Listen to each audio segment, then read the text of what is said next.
Michel Sardou a 16 ans quand il rencontre enfin son idole âgée d'à peine 20 ans, et déjà une figure montante de la chanson française.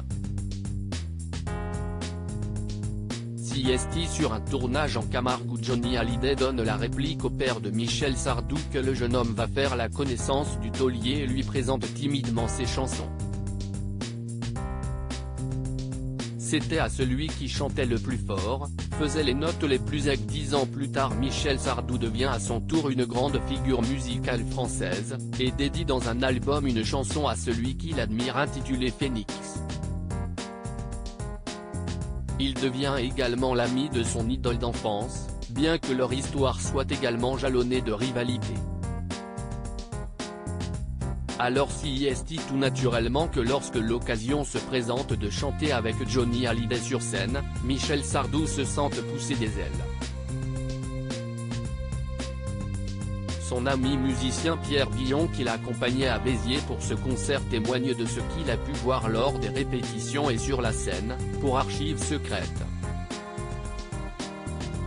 Il n'arrêtait pas de se faire des cadeaux, de bijoux, de conneries comme ça. Commence-t-il, ils sont superstitieux CST pour ça qu'ils ont des gris-gris, mais CST aussi par amour on va dire.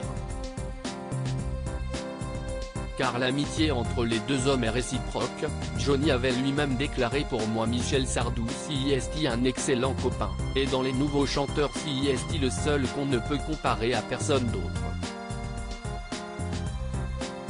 Devant 17 000 spectateurs, dans les arènes de Béziers, ce 3 août 1974, Johnny Hallyday rejoint Michel Sardou, chante ses propres chansons avant de partager la scène avec son ami Michel sur un tube incontournable.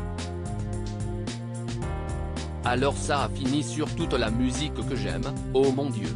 Alors CST une très belle chanson mais s'apprête à la bramasse quand même s'apprête au crime, se souvient Pierre Villon, c'était concours de quéquette du début jusqu'à la fin, je jouerai plus fort que toi, je jouerai plus haut que toi, je ferai plus de notes aiguës.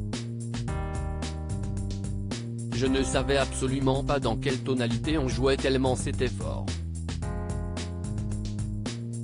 On était mort de rire, je me suis même demandé si la guitare n'était pas branchée au cendrier tellement on n'entendait rien. Comment voulez-vous qu'on entende quoi que ce soit ? A-t-il conclu. Un combat de coq qui est resté en mémoire, visiblement.